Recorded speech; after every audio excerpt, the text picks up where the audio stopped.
दोस्तों, कैसे आप सभी लोग। आशा करता हूँ सभी लोग अच्छे होंगे। आप सभी को सबसे पहले हमारे YouTube channel 1B online classes में सभी का स्वागत है। दोस्तों, आइए आज आपको ऐसी जानकारी लेकर आया हूँ जो आपके रेलवे एग्जाम के लिए बहुत इंपॉर्टेंट है। साथ साथ रेलवे के साथ साथ ऐसे क्वेश्चन एसएससी में भी पूछे जाते हैं। तो आइए समझाता हूँ देर न करते हुए। देखिए, आज मैं जो लाया हूँ important fact for the metal, यानी धातुओं से जुड़ा हुआ महत्वपूर्ण तत्व है। ऐसे तत्व जो आपके रेलवे एग्जाम में बार बार पूछे जाते हैं। यह है प्रकृति में तत्वों की उपस्थिति। देखिएगा, मेन आपका पॉइंट है प्रकृति में तत्वों की उपस्थिति। उसमें तीन प्रकार के तत्व उपस्थित होते हैं। एक होता है स्वतंत्र अथवा मुक्त अवस्था में, जिसको बोलते हैं फ्री फ्रॉम ना, इसको है ना स्वतंत्र अथवा मुक्त अवस्था में पाया जाता है। एक संयुक्त अवस्था में पाया जाता है और एक होता है जो मुक्त और संयुक्त दोनों अवस्थाओं में पाए जाते हैं। तो ऐसे तत्वों के बारे में यहाँ लिख पहले से दिया हूँ दोस्तों, घबराने की जरूरत नहीं है। यहाँ देखिए बात करते हैं। देखिए, एक चीज फैक्ट पॉइंट याद रखिएगा, जो तत्व स्वतंत्र अथवा मुक्त अवस्था में पाए जाते हैं वे तत्व अन्य तत्वों से क्रिया करने की शक्ति उनकी क्या होती है, याद रखिएगा। ये कई बार पूछा गया है, क्रिया करने की शक्ति क्या होती है। तो याद रखिएगा, जो तत्व स्वतंत्र अथवा मुक्त अवस्था में पाए जाते हैं वो अन्य तत्वों से क्रिया करने की शक्ति उसमें क्या होती है, कम होती है। दोस्तों याद रखिएगा, ऐसे चार तत्व हैं जो स्वतंत्र अथवा मुक्त अवस्था में पाए जाते हैं। एक सोना है, एक प्लेटिनम है, एक चांदी है, एक कापर है। ये स्वतंत्र अथवा मुक्त अवस्था में पाए जाने वाला जो है तत्व होते हैं दोस्तों ना।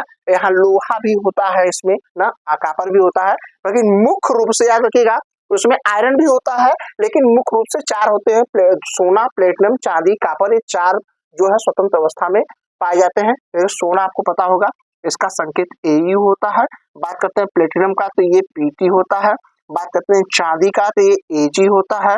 बात करते हैं कापर का तो ये CU होता है। याद रखिएगा, ये जितने चारों देख रहे हैं आप दोस्तों, ये चारों देखिएगा, याद रखिएगा, ये चारों तत्व याद रखिएगा D ब्लॉक में पाए जाते हैं। किस ब्लॉक में पाए जाते हैं?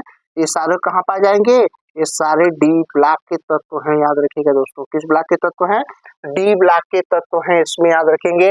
और इसमें आपको ये पता होगा, इसमें देखिएगा तीन मेटल ऐसे हैं, जैसे देखिएगा ये आपके जो है सारे मेटल D ब्लॉक में पाए जाते हैं। याद रखिएगा, D ब्लॉक के तत्वों को याद रखिएगा।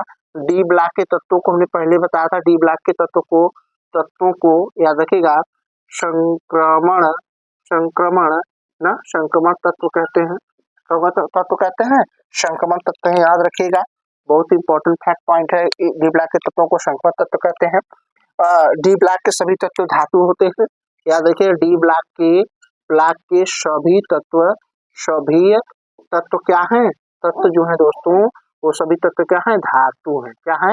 ये सभी तत्व क्या है? धातु है। ये चीज को याद रखेंगे, सभी तत्व धातु ही है। D ब्लॉक में याद रखिएगा स्वतंत्र अवस्था में चार पाए जाते, सोना, चांदी, प्लेटिनम और उसके बाद आपका कौन सा? कापर। तो इतना याद है, सोना, चांदी, प्लेटिनम ये स्वतंत्र अवस्था, संयुक्त अवस्था में पाए जाते हैं। स्वतंत्र अवस्था में बात करते हैं, देखो संयुक्त अवस्था में दोस्तों ये याद रखिएगा, भी इंपॉर्टेंट है, इसको समझने का प्रयास करिएगा। यहाँ एक फैक्ट पॉइंट ये है कि ये जो संयुक्त अवस्था में जो तत्व पाए जाते हैं ये अन्य तत्वों से क्रिया करने की शक्ति इसमें क्या होती है? अधिक होती है। ये चीज याद रखिएगा, पूछा गया क्वेश्चन है, पूछता है कि जो संयुक्त अवस्था में पाए जाते हैं उनको क्रिया करने की शक्ति अन्य तत्वों की अपेक्षा क्या होती है? इसमें क्या होती है? अधिक होती है। दोस्तों, इस चीज का आपको ध्यान होना चाहिए, ये क्वेश्चन पूछे गए, याद रखिएगा। बात करते हैं कापर का, तो कापर का संकेत क्या आपको पता होगा? CU होता है। उसके बाद आयरन की बात करते हैं तो आयरन भी याद रखिएगा, आयरन का Fe होता है दोस्तों, Fe होता है। ये चीज से थोड़ा सा याद रखेंगे आप, Fe होता है। बात करते हैं एल्युमिनियम का, तो एल्युमिनियम का Al होता है। बात करें सिल्वर का तो इसमें याद रखिएगा ये सिल्वर Ag होता है। ठीक है, इतनी बात में लगता है आपको समझ में आ गई हो। इसमें देखिए एल्युमिनियम ये P ब्लॉक का तत्व है, याद रखिएगा। इसमें एल्युमिनियम की बात करें तो एल्युमिनियम जो है ये P ब्लॉक का तत्व है दोस्तों, ये P ब्लॉक का तत्व है। याद रखिएगा, ये क्या है? ये धातु है। याद रखिएगा, ये धातु है। बाकी देखिएगा, ये भी कापर भी D ब्लॉक का तत्व है। किस ब्लॉक का तत्व है? याद रखिएगा, D ब्लॉक का तत्व है दोस्तों। इस चीज को एकदम दिमाग में आप भर लीजिए एकदम अच्छे से, ये D ब्लॉक का तत्व है। आयरन भी देखिएगा दोस्तों, D ब्लॉक का तत्व है। नहीं, ये D ब्लॉक का तत्व है। Ag भी देखिएगा, Ag भी D ब्लॉक का तत्व है दोस्तों ना, ये D ब्लॉक का तत्व। हमें लगता है सारी जानकारी आपको स्पष्ट समझ में आ गई होगी। ये सब धातु है, ये देखिए सब धातु है। D ब्लॉक के सभी तत्व ऐसे भी धातु होते हैं। D ब्लॉक के तत्व को संक्रमण तत्व कहते हैं, याद रखिएगा। और उसके बाद में एक क्वेश्चन आपसे पूछा जाता है, आगे चलते हैं ना। इतनी बात स्पष्ट हो गई। बात देखिए तीसरा पॉइंट दोस्तों, तो तीसरा पॉइंट क्या कह रहा है? तीसरा पॉइंट कह रहा है मुक्त अथवा संयुक्त तथा मुक्त तथा संयुक्त दोनों अवस्था में पाए जाने वाला कौन कौन से तत्व होते हैं। याद रखिएगा कापर भी होता है, चांदी है, लोहा, ये तीन मुख्य है दोस्तों।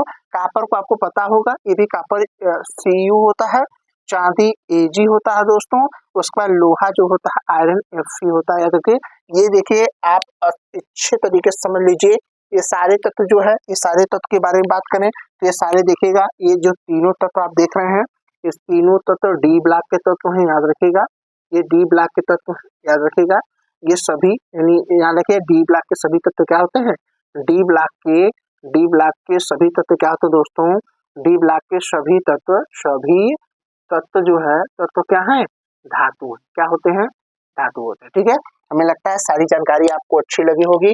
आप एक बार इसको नोट डाउन करके अच्छे से आप दिमाग में इसको भर लीजिएगा। मुझे लगता है ये जानकारी आपको अच्छी लगी होगी। ऐसे क्वेश्चन रेलवे एग्जाम में पूछे जाते हैं दोस्तों, आप बिलीव करिए, मैं खुद देखेगा 2018 में असिस्टेंट लोको पायलट का CBT फर्स्ट CBT सेकेंड भी क्लियर किया हूँ अच्छे नंबरों से दोस्तों।